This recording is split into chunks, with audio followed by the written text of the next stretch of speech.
it's Angel Vane, and this is episode 25 of my author's diary. This episode, I cover a recap of my experience doing Nanowrimo, National Novel Writing Month.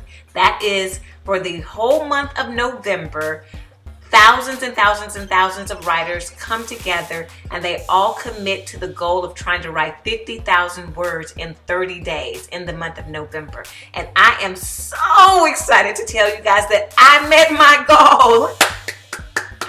I got my email on Friday, November 29th from NaNoWriMo saying, congratulations, you're a winner, you met your goal. So I actually wrote 52,300 words as part of my sweet small town holiday romance, and it was an amazing experience. When I first started, it felt daunting. It felt like I need to do so much to make sure that I stay on track and actually complete this goal. I put different milestones along the way so that I knew I was putting myself in the best position to actually reach the 50,000 words by the end of the month. And NaNoWrimo had actually sent out this email with a winner's t-shirt on like November 3rd or November 4th. And I bought the shirt because I said, you know what? You're going to do this and you're going to buy the shirt. So you better get it done. So when the shirt comes, you won't feel like a fraud. You'll feel like a winner because you actually wrote your 50,000 words. So along the way, I learned a lot about my writing process. I learned that, one, I can actually write a story that doesn't have people getting shot up, people getting beat up, people falling out of airplanes and all the suspense and stuff. I can actually write a story without all of those elements in it, and I enjoyed it. And I actually found that writing something that's so different from what I normally write actually helped both of my stories kind of come together. By focusing on NaNoWrimo and first focusing on the sweet romance, it took me out of that suspense mindset.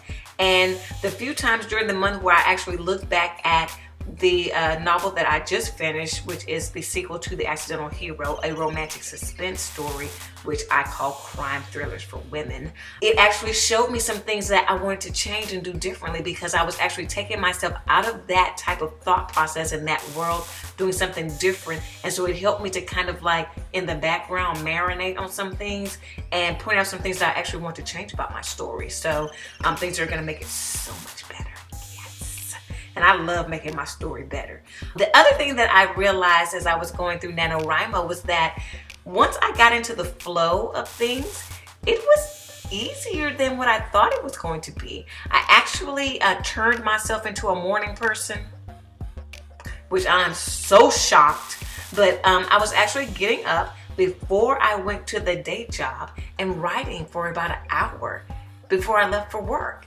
And I was able to crank through scenes, dedicating just 1 hour a day before I go to work, before any of the all the different chaos of the day kind of kicked in. I did it fresh right before I left, and that really helped to keep me on track of getting all of my words in so that I could meet my goal by November 29th. The other thing that I learned as I was writing the story is that I really am this hybrid of a plotter and a pantser. So the main plot points of the story did not change from my outline. I can look back at my outline right now and be like, yes, I made all of those things happen.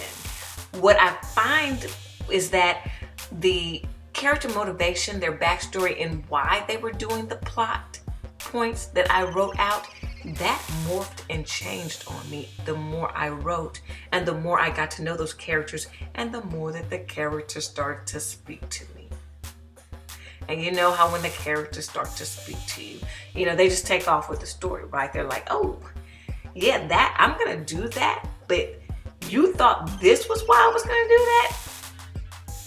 Here's the real reason why I'm doing that. So I was doing a read along for the story, and by the time I got to past the 50% mark and started getting towards the last half of the book, the characters were really like expanding and talking to me and telling me that things that they were doing for different reasons than what I thought they were doing it. So now I have this whole written book where the back half has the true motivations in it, and I need to go back through the front half and fix and delete out the old motivations I was giving them and layer in the new motivation so that it all syncs up and that there's continuity in the story, which I'm looking forward to doing because I love to revise. Revising is my favorite part of writing. That's coming up for me, is revising my sweet holiday romance, and hopefully I will be writing a few more of those and I will be releasing them in 2020. So look out for that. So all in all, I would say that the NaNoWriMo experience for me was amazing. It went so well. I'm so proud of what I accomplished, and I plan to do it again every year. Now, if you want to keep up with me and all the ups and downs that I go through as I try to write and publish new books, click the subscribe button, then click that little silver bell so that you won't miss when I'm doing a video, and I will see you next time.